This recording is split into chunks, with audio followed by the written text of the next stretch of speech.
Bom dia, na graça e na paz do nosso Senhor e Salvador Jesus Cristo. Vamos a mais uma leitura bíblica do nosso projeto Lendo a Bíblia com o Pastor. Nossa leitura hoje encontra-se em Neemias capítulo 13, que diz assim: Naquele mesmo dia, enquanto o livro de Moisés era lido para o povo, encontrou-se escrito nele que jamais se deveria permitir que amonitas ou moabitas fizessem parte da comunidade de Deus, pois não tinham dado aos israelitas alimento e água no deserto.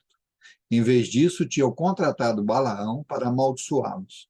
Nosso Deus, porém, transformou a maldição em bênção. Quando o povo ouviu este trecho da lei, mandou embora todos os descendentes de estrangeiros.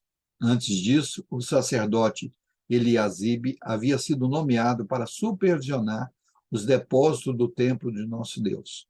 Ele era parente de Tobias e tinha colocado à disposição dele uma grande sala junto ao templo.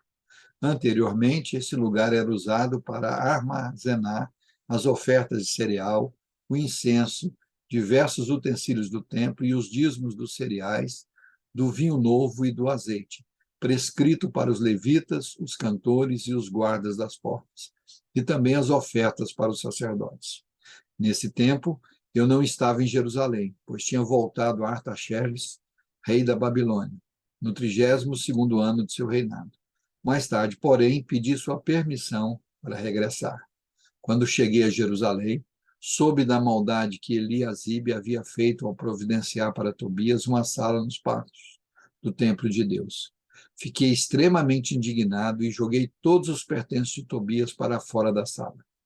Em seguida, ordenei que as salas fossem purificadas e trouxe de volta os utensílios do templo de Deus, as ofertas de cereal e o incenso. Descobri também que os levitas não haviam recebido as porções de alimento que lhes eram devidas, de modo que eles e os cantores responsáveis pelos cultos de adoração tinham todos voltado a trabalhar em seus campos. De imediato, confrontei as autoridades e lhes perguntei: por que o templo de Deus foi abandonado?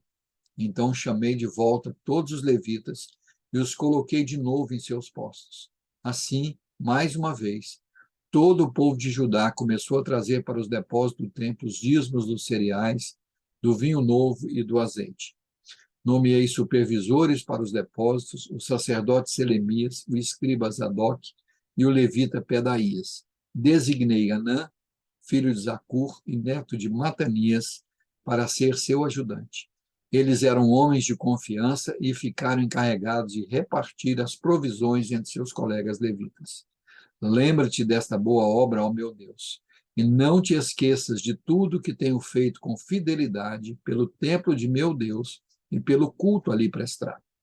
Naqueles dias, vi homens de Judá trabalhando nas prensas de uvas no sábado. Também ajuntavam cereais que colocavam sobre os jumentos e traziam vinho, uvas, figos e produtos de toda espécie a Jerusalém para vendê-los no sábado. Então os repreendi por venderem seus produtos nesse dia. Alguns homens de Tiro, que moravam em Jerusalém, traziam peixes e mercadorias de todo tipo. No sábado vendiam para o povo de Judá, e isso em Jerusalém. Assim, confrontei os nobres de Judá e lhes perguntei: por que fazem tamanho mal profanando o sábado? Acaso nossos antepassados não cometeram o mesmo erro, fazendo o nosso Deus trazer toda essa desgraça sobre nós e sobre nossa cidade? Agora vocês trazem ainda mais ira contra Israel ao permitir que o sábado seja profanado desse modo.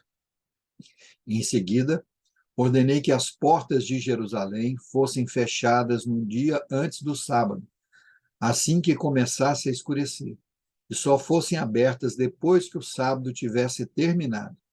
Enviei alguns dos meus servos para guardar as portas, a fim de que não entrasse nenhuma mercadoria no sábado.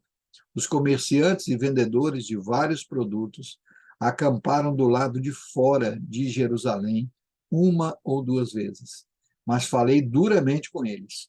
O que fazem aqui acampados ao redor do muro? Se fizerem isso de novo, mandarei prendê-los. E essa foi a última vez que vieram no sábado.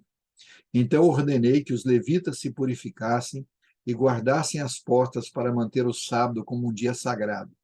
Lembra-te também dessa boa obra, ó meu Deus, tem compaixão de mim de acordo com teu grande amor leal. Nessa mesma época, vi alguns homens de Judá haviam se casado com mulheres de Asdod, de Amon e de Moabe. Além disso, a metade de seus filhos falava a língua de Asdod ou de algum outro povo, mas não sabia falar a língua de Judá. Por isso, confrontei esses homens e invoquei maldições sobre eles. Bati em alguns deles e arranquei seus cabelos. Também os fiz jurar em nome de Deus que não permitiriam que suas filhas se casassem com os filhos dos povos da terra, nem que as filhas deles se casassem com seus filhos ou com eles mesmos. Não foi exatamente isso que levou Salomão, rei de Israel, a pecar? Perguntei-lhes: não havia nenhum rei igual a ele entre as nações, e Deus o amou e o fez rei sobre todo Israel.